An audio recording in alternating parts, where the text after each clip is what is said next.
सभी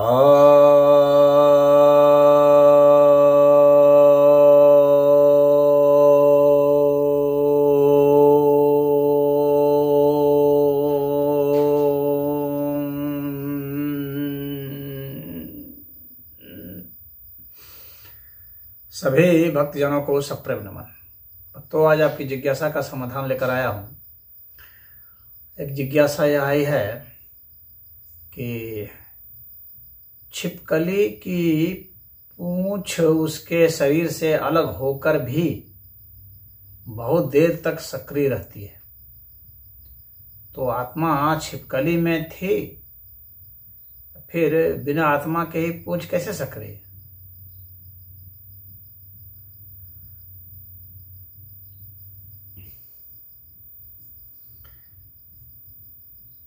ऐसा है कि बिना आत्मा के इस अस्तित्व में कोई तत्व ही नहीं है।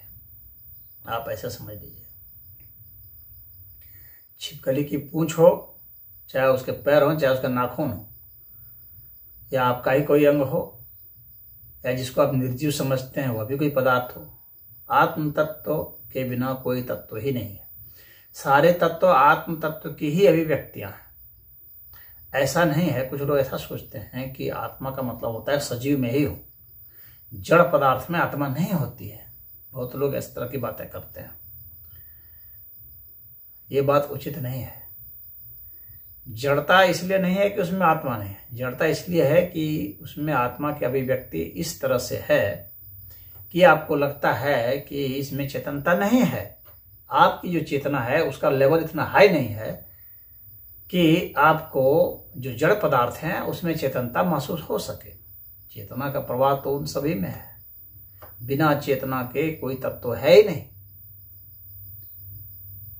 सारे तत्व ही चेतन है। कोई तत्व ऐसा नहीं है जो कि चेतन नहीं है। कोई तत्व ऐसा नहीं है जो कि सक्रिय नहीं है। क्या बता सकते हैं कोई ऐसा तत्व जो सक्रिय नहीं है? जिसको हम लोग इनर्ट गैस भी बोलते हैं। इनर्ट गैस यानी जो रिएक्शन नहीं करता, वो अभी रिएक्शन करता है कहीं। बिना रिएक्शन किए हुए कोई पदार्थ ही नहीं है। कोई पदार्थ नहीं, हर पदार्थ रिएक्शन करता है। हर चीज गतिमान है, और गतिमान होने के कारण जो है उसकी क्रिया प्रतिक्रिया होती ही है। और गति कर रहा है तो किसी नियम के तहत, किसी सिद्धांत के तहत, किसी विधान के तहत वह कर रहा है। और जब विधान के तहत कर रहा है तो किसी प्रेरणा के तहत भी कर रहा है वह। तो वो प्रेरणा कौन सी है? तो वो चेतन तत्व है। उसकी प्रेरणा से वो गति कर रहा है। यानी जड़ तत्व भी जो गति कर रहा है वह उसकी प्रेरणा से ही, चेतन तत्व की प्रेरणा से ही। तो जो चेतन तत्व है वही तो आत्म तत्व है। तो अक्सर लोग ये मानते हैं कि छिपकली में आत्मा होती है। एक आत्मा है जो छिपकली में है, और छिपकली में कहाँ है? तो वो किसी एक जगह पर है कहीं, जो कि छिपकली को बना दिया। ऐसा कुछ नहीं है। एक एक कोशिका जो होगी उसमें, उन कोशिकाओं, वे कोशिकाएं भी जो है ना, वो आत्म तत्व की वजह से ही है। और उन कोशिकाओं का जो एक एक जो पार्ट होगा, एक कोशिका में बहुत सारे पार्ट होते हैं। उसमें राइबोसोम्स भी है, माइटोकॉन्ड्रिया भी है, लाइसोसोम्स भी है। आप जो पढ़े हैं बायोलॉजी में जानते हैं इस बात को। क्रोमोसोम्स भी हैं उसमें, और उसके सेल वॉल भी हैं, सेल मेम्ब्रेन है। प्लांट है तो सेल वॉल है, एनिमल है तो सेल मेम्ब्रेन है।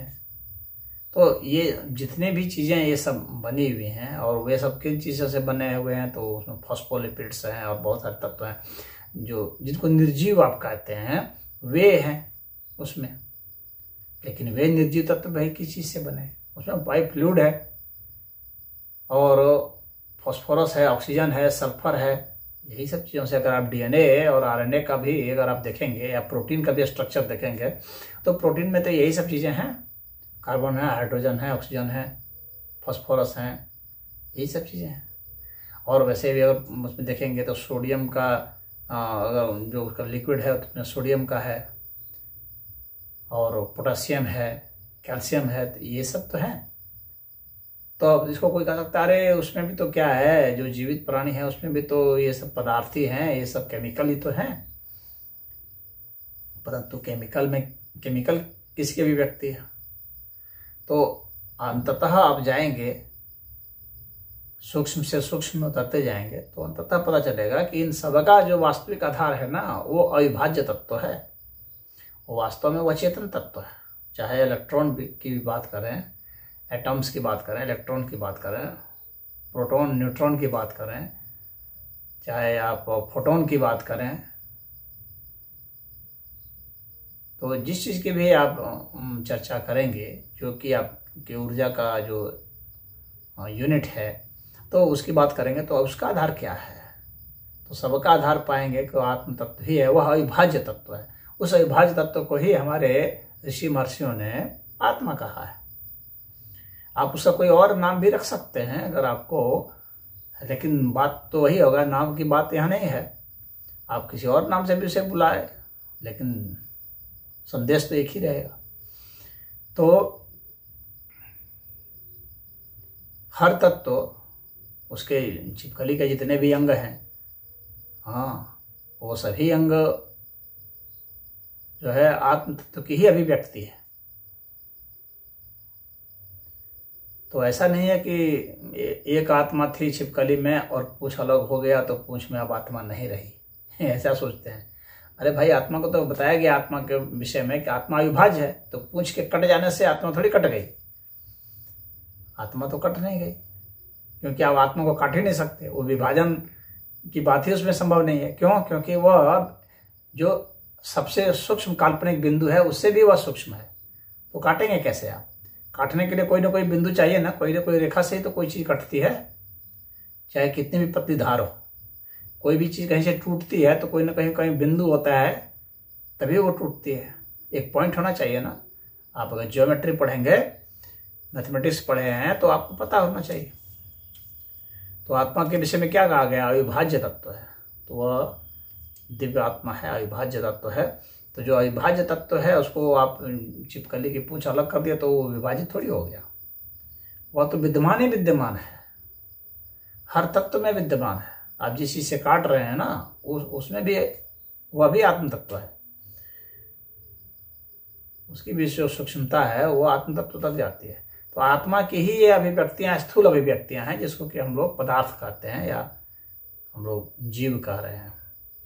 तो इस तरह से आपको समझ में आ गया होगा। और जो लोग ऐसा मानते हैं कि आत्मा जो है छिपकली में है, उसके पूंछ में नहीं है, वे आत्मा को कभी भी व्याख्यायित कर ही नहीं सकते, परिभाषित कर ही नहीं सकते, वे कभी समझा ही नहीं सकते और इसका उत्तर भी नहीं दे सकते।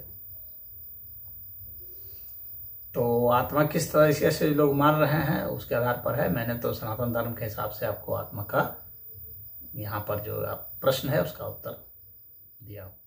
हरि ओम।